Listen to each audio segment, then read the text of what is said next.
quiz for the desk. Sorry for the brain freeze, everybody. Pop quiz for the desk is Harry Kane scored his 50th Champions League goal. 50th? Yes, him and Mo Salah actually both joined the 50 goals in the Champions League club tonight. Can you name the other player tied in 10th all-time on 50? Oh. Without Googling. I can, officer. Go on, then. Thierry. OK. That was easy. Of course. I mean, what do I get? What'd you get? What's the Getting it right, prize? yeah. Don't know. What's the Just prize? well done. Just well done, yes. Congratulations. Man, but I don't want to take no more quizzes then. OK,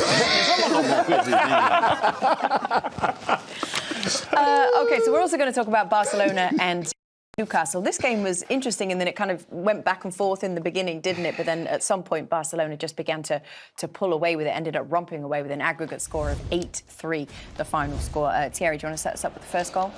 Yes, Rafinha, you can see. You see how Lamine Yamal turn his defender there, and now he's set up. Rafinha, ball comes back, and then obviously pick your spot, then it's a goal.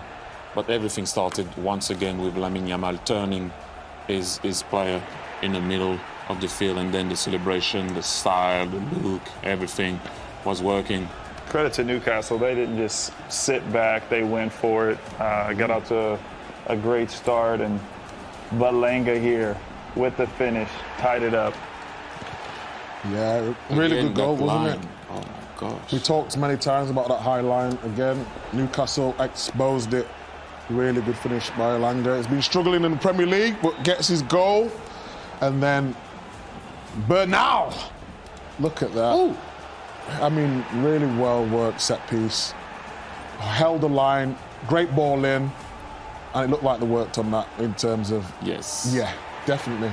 Yes, they And did. it made it 2-1 TT. And then? And then Elanga, once again, Lamine Yamal losing the ball really cheaply. And then daydreaming at the back post. But Elanga wasn't dreaming. He went in and just tapped it in, as you can see here, to make it 2-2. It's time. Wow, crazy first half. This came at the end of it. My old mate, Kieran Trippier, pulling down Rafinha there. He probably is going to get there if he sprints, so it was the right decision. I think it was a penalty.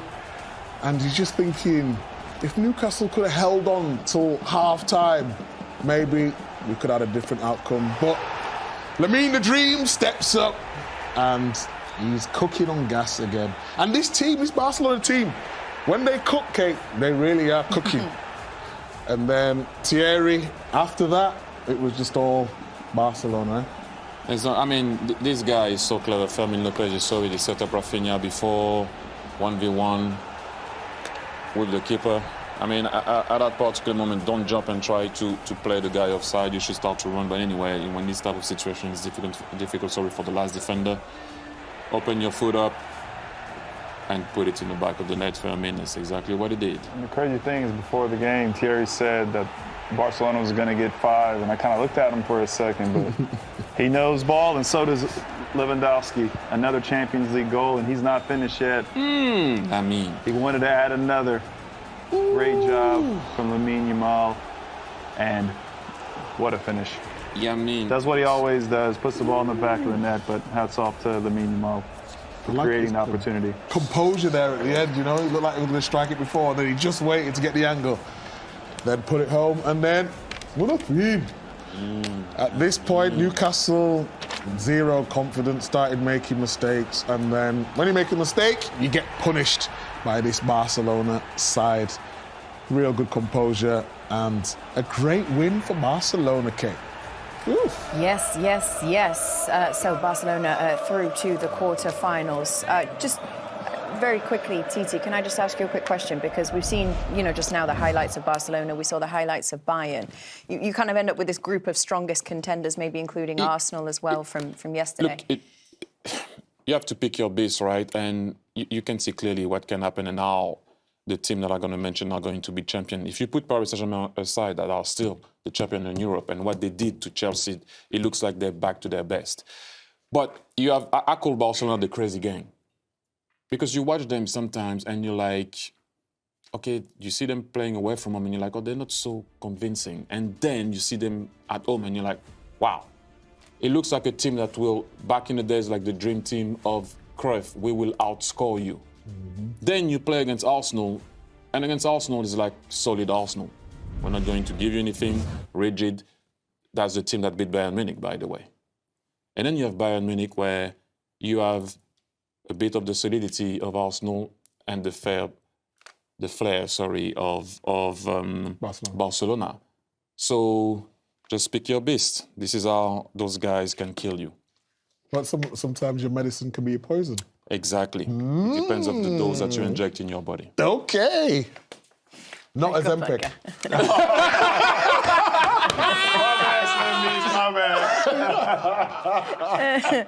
Let's head over to the one of the other games, the one in North London. Tottenham at home against Atletico. Looked like it was going to be a really big mountain to climb. Came in 5-2. Scott watching along with me here at Camp now. And Shay, after the way the first half played out, I don't think anyone could have predicted the way the second half went. What went wrong for Newcastle after half-time? Just frustrating. Again, I say, you know, the staff, Eddie and staff and the players will probably look back over the next couple of days and what they could have done, because as we said at half-time, it was a brilliant first half, it really was. Just always giving away a penalty right on half-time. Trippier gave away a penalty on the stroke of half-time, but the half in general, they caused all sorts of problems with this Barcelona team. And just second half, they came out, and I actually said it at half-time, they don't have to score I know they had to get a goal second half, but they didn't have to score in the first 15 or 20 minutes. Stay nice and compact, be difficult to break down, and in a sense frustrate this crowd. The opposite thing happened after 5 or 6 minutes. You know, they got the fourth goal, and as I said before the break, after that it was just, could have been anything. They were so good, Barcelona, going forward, and you could see the Newcastle lads were crestfallen. You know, the legs gone, they're chasing shadows at times in the second half, and that's what this Barcelona team can do to you. And it all started really with that sucker punch in stoppage time of the first half. Let's have a look at that penalty incident then, because Kieran Trippier penalised for pulling back Rafinha here. Any complaints about the actual awarding of the penalty? Well, when we've seen it, obviously the crowd were up, and you can see Trips has held on to his probably shoulder just for too long.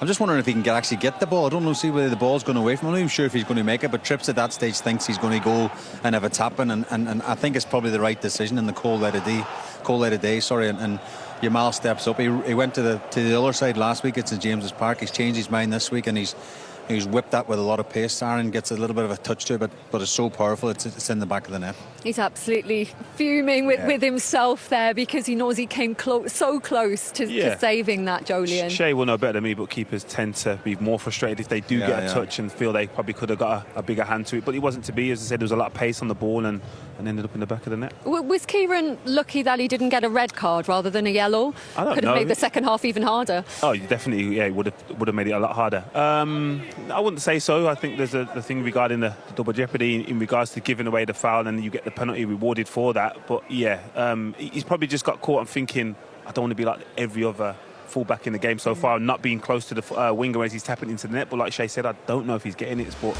again, it's one opportunity that they took. Well, let's work our way through that second half demolition then, because Newcastle conceded 6 minutes into the first half and 6 minutes into the second, Jolien. And the man-for-man marking that had worked really well in the first half just stopped working. Yeah, this is one example of how not to do it. Again, they was very aggressive in the starting positions, but there's also an element of football decisions that need to be made in game and recognition. And you see Ferman Lopez there that sees the opportunity to the third man run, as it's known, and he gets through, and it's a very composed finish from a midfielder.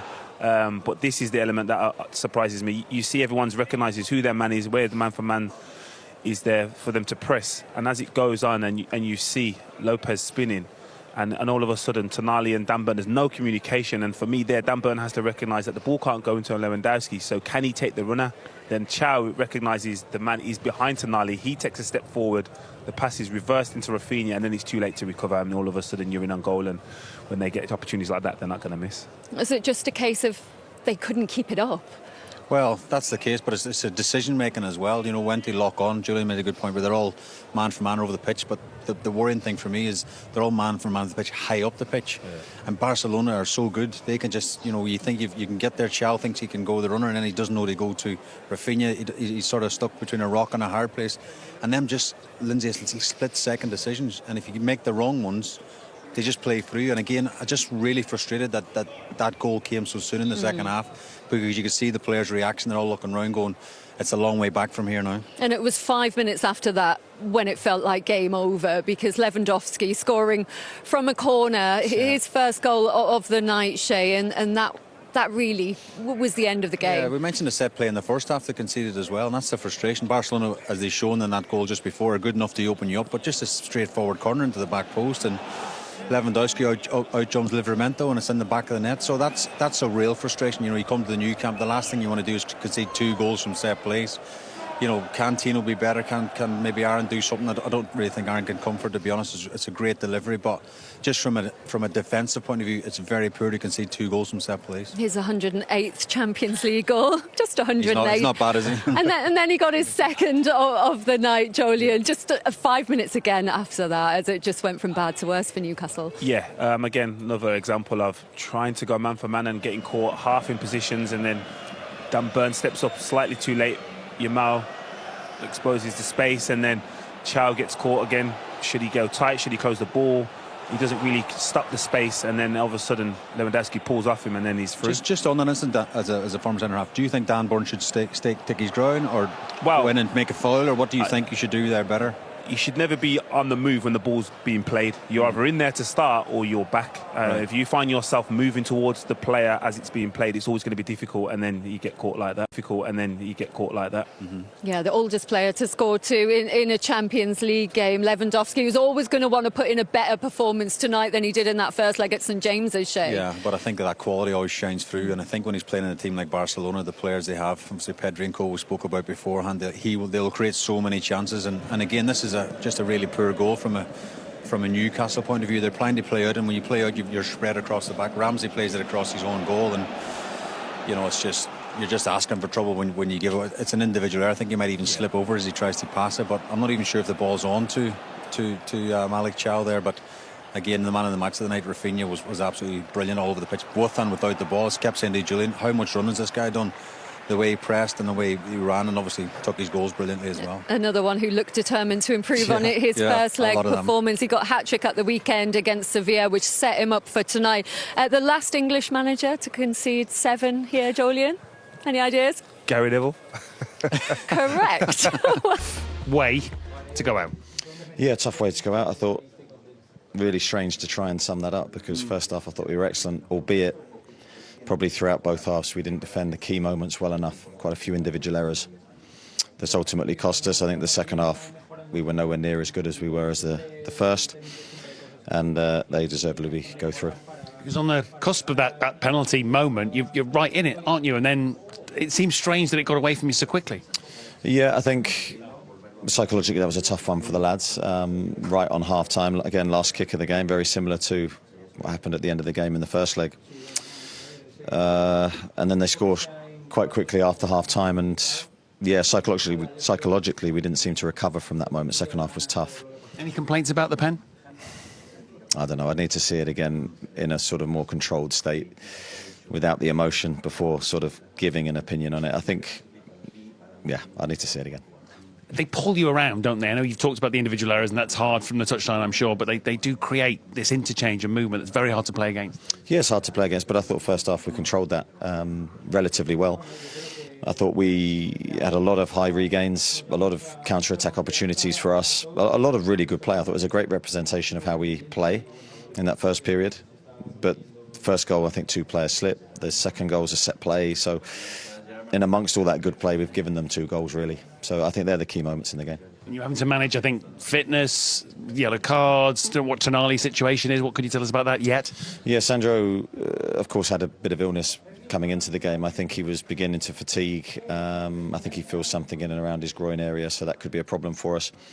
Yeah, there was a few players we were trying to manage in that second half. Yeah, and now you have to, I guess, like managers do, look forward to what you can salvage from the Premier League, finish as high as possible, get back into Europe. Yeah, that's the plan. I think we have a massive game on Sunday, so there's no time for us to dwell or feel sorry for ourselves. We've got a huge game for our supporters, for the football club, for the whole city on Sunday, and we need to focus on that. Appreciate your time. Thank you. Thank you. Thanks, guys. Yes, a monster of a game on Sunday, and it's Eddie's job, of course, to pick the players up ahead of that. What do you think the impact from tonight could be heading into the derby? I think he said himself, it's difficult to sum that game up because the emotions, we were standing here at half-time, we were saying it's one of the best halves of football. You know, it had everything, didn't it? Goals, mistakes, you know, penalty, whatever it was all action, all go. And Eddie Howe definitely at half-time would have says, we're in with the shout. We've got a great chance second half. Just keep the heads. But he said himself that, you know, that goal just after half time really knocked the stuffing out of him and frustration. But you know, if there's a perfect game to bounce back, then it's Sunderland on Sunday. It's a huge game.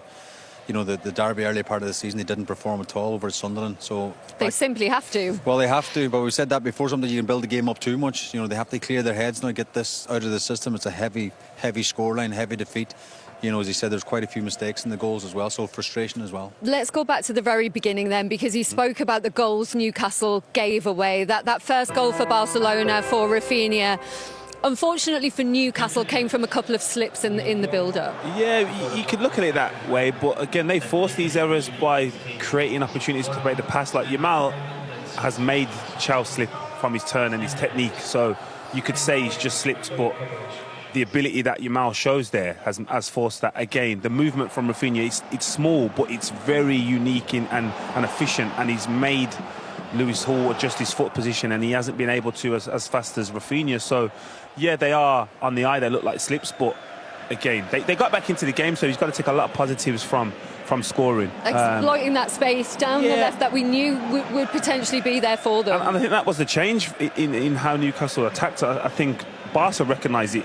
You could say that Garcia was injured, but he was the weak link at the back, and all of a sudden they were consistently getting down there, and then they recognised that, took him off for whatever reason, and then it wasn't as effective. But again, they kept on getting behind, they kept probing, but just wasn't to be.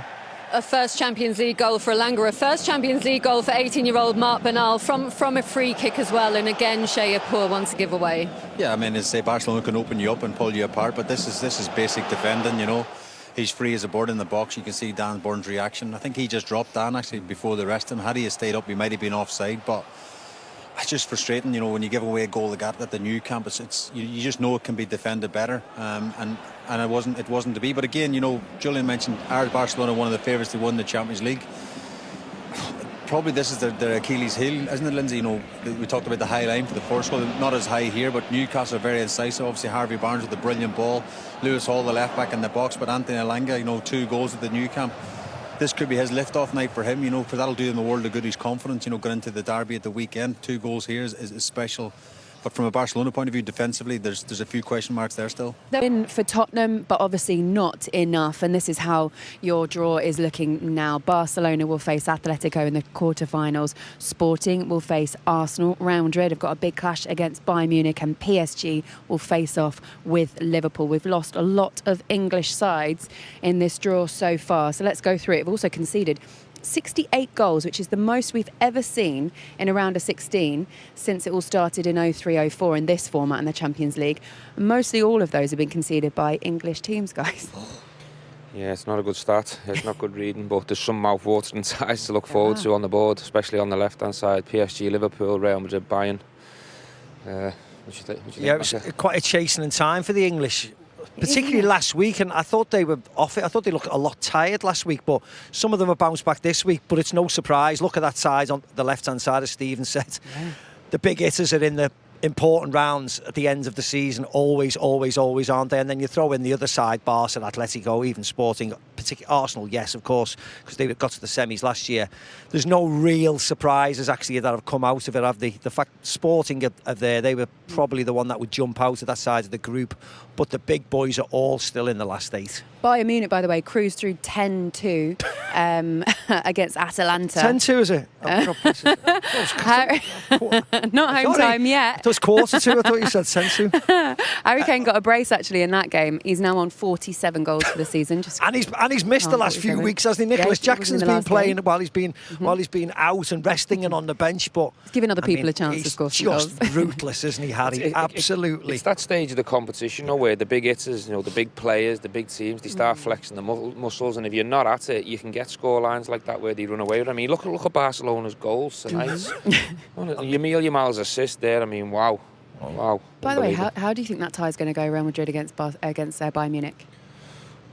Good question. I think the best version of Real Madrid win it. I think they go through. Just how they approach the Champions League, they seem to find a different level. They turn the heat up in the dial like they did with Man City. But, Bayern could be the dark horses this year. I think, they've got everyone back fit now. Harry Kane's in form. Company's got them well drilled, well organised. I think they're better equipped this season than they have been in the previous probably Luis 4 or 5. Diaz has been amazing. Musiala's back. Elise's great. Gnabry's there. They've got so many different options if they're all fit. The one thing for Real Madrid, Jude should be back for that particular game. Mbappe should be back. I know we played last night, little cameo appearance, but they've got international breaks. You want the best players to be playing, and it should be a hell of a tie, really. But I think when I look at it, Bayern edge it at the moment. Yeah. Okay, guys, thanks for tonight. It was really fun, wasn't it? Yeah. Good for you two, anyway. Look at their thing. It is so good to have you with us. Hi. Hi. Hi. Just, making sure everybody feels welcome. One of the things that's been interesting this week is production was having a conversation with me. They have been back and reviewed tapes. They had a bit of time on their hands. They decided to go back and review tapes and do a tally of who wins Micah's perennial question of who is your favourite on the show. We do have a table to show you guys of who is winning. Wow. No surprise, Thierry. Running away with it. 26. Micah Richards on 12. I think we all know why that has happened, because today you called him your favourite, so you've done me no favours there. So he is edged ahead of me, whereas we were level. Jamie? Yeah, Peter Schmeichel. Jamie's on the show every single week, and he doesn't even finish in second place. So you might be asking, who is that one person? Who gave him that one vote? I don't remember. Let's go out to Liverpool and remind ourselves, Casper, it's all your fault. Now wait, Casper, I remember I said that. You should have said me. That would have given me Someone loves sorry, yeah. I felt sorry for you. That's a sorry vote. That's what I thought. Casper, Take that. what were you thinking? What made you vote Jamie's way? Well, you got to root for the underdog sometimes, you just got to do it. I thought he hasn't won a Premier League title, and some of us have, so I thought, I've got to give him something. That's my boy. That's the Champions League show, isn't it? I haven't won that one. I'll give you that one. But they have it in the family. Yes, they do. Yes, they do. Peter, what's it been like taking your son on the road, doing TV together? It's obviously not the best of circumstances. I would have wished for something else, but no, it's been good. It's been good spending time with him. Obviously, we live in 2 different countries, so it doesn't happen very often. So, and also to bring him around, see what the afterlife could be, what it could look like. And can I just thank everyone? You've been absolutely fantastic. It's not been great. I have to say, it's not been great for Casper and for what you all done, all the messages. It's just been absolutely fantastic. So thank you very much for that. Peter's obviously talking about the fact that Casper shared with us yesterday that he's injured and going to have to go through a very long time of recovery, and that makes him ask himself some questions about whether he'll be able to come back and play football or not. But that's still to be decided. How does the afterlife taste, Casper? It's interesting. No, be honest. No, it's horrible. It's horrible. No, listen, I'm still a footballer, I'm still a footballer, and in my mind, I have a bad shoulder injury, but my body feels great. I feel good. I want to play football, but there's something pressing at the moment in my shoulder, and I can't really do much about it. One of the things that I enjoy, sorry about that I enjoy when I'm on the road, what I really enjoy is to watch the players warm up, see what they do, see how players react, who's lazy, who's not lazy, who's cutting corners, all of that. And I'm watching it like this, and Casper was watching it as well. And I said, "This is great, isn't it?" And he goes, "No, this is horrible. I don't want to be here." And that is it. He's still in his mind a footballer, but what am I? 23 years out of football. So I'm enjoying it. Just to be near the grass and the players, I'm enjoying it. But you'll get to that point. sometime. Casper? I'd rather be in the studio, I think. I think get me away from the pitch for now. But we'll see. We understand that. Casper, one of the things we love about your dad is how kind-hearted he is. Peter, you gave that speech last week. Well, that's one of the things I love about him, Jamie, whatever you may think. The way you addressed Kinski and invited him to reach out to you if he needed any advice after what had happened to him in the first leg. Did he end up reaching out? Yep, they've reached out. We're going to have a conversation either tomorrow or Friday, and I'm quite happy with that. And you know, when you do stuff like that, it's not, I did say, it's not to patronize anyone. And there'll be a lot of people helping and a lot of people saying, you know, that was bad and so on. I really seriously meant it, and I'm really, really happy he's reached out, and I'm looking forward to this conversation. He is, obviously not a lot of people knew about him and his talent, but he's an unbelievable talent. When he was in Slavia Prague, his stats were incredible, and I don't like to see anyone who is at that level when they're young being ruined by a very, very silly decision. And the more I think about it, the more silly it is. But I am very happy and I'm looking forward to this conversation. Good for you. Casper, Jamie, real quick, wait, sorry. I just want to know, does Casper want to rethink his vote now that he's spent some real time with Jamie? No, I'm sticking with it. Well, he only stuck with me for the first half. He'd had enough of me the second half. We've only got 30 seconds left, so shut up, Jamie. I just want to know, who's your favourite Schmeichel? Oh, who's my favourite Schmeichel? Peter. Thank you, mate. With no explanation. So now the vote is gone, Jamie. I've only known him 5 minutes. But listen, I just wanted to mention it's been fantastic seeing Casper. Obviously, he joined us and Peter's brought him. Obviously, we know his situation. But does that mean every time my son gets an injury for Wigan, I can bring him on the show? Maybe. Guys, we have to go. Much love to all of you. Thank you very much. See you in the quarterfinals. CBS Sports Network.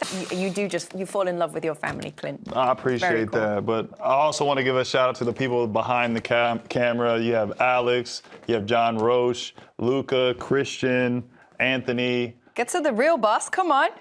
He didn't want to be mentioned, but Pete, I appreciate everything. It was fun to kind of share my life with y'all. And yeah, like I said, it meant a lot to my family. It brought us closer together. Hopefully everybody home enjoys it. And yeah, that's what it's all about. How the kids feel about being on TV? They think it's cool. They really enjoyed coming here, meeting y'all, seeing what this atmosphere is like and how welcoming y'all were to them. And also just... What do their friends think about them having a show about your family, though? It's kind of cool, kind of weird at the same time. I mean, but I think it puts things in perspective. Obviously, for me, it's nice for my two youngest kids to be a part of the project. They never got to see me play. Yeah. And so that's kind of the sad thing. So it's cool to show them, like, hey, Dad's still doing stuff, still chasing his dream, and hopefully it inspires them. So we'll see. Nice, Amen. man. Yes, we love it. Clint, everybody remember, has played in 3 World Cups for the United States. And I know there's a guy that I watched for a very long time. I told you, Tessman. You remember when I talked about him? I like the way he's growing into that role. So, like I said, I do believe, and I will maintain it, that something can happen with the US team. So, new squad announcement, new kit as well. Apparently, we got a couple too. Leo, do the honours, please. Okay, here we go. Go ahead. Yeah, this is the new kit. I like what they've done with it. Looks like American flag in the wind a little bit. It doesn't. It is. It is. Mikey, you want to try it on? It is.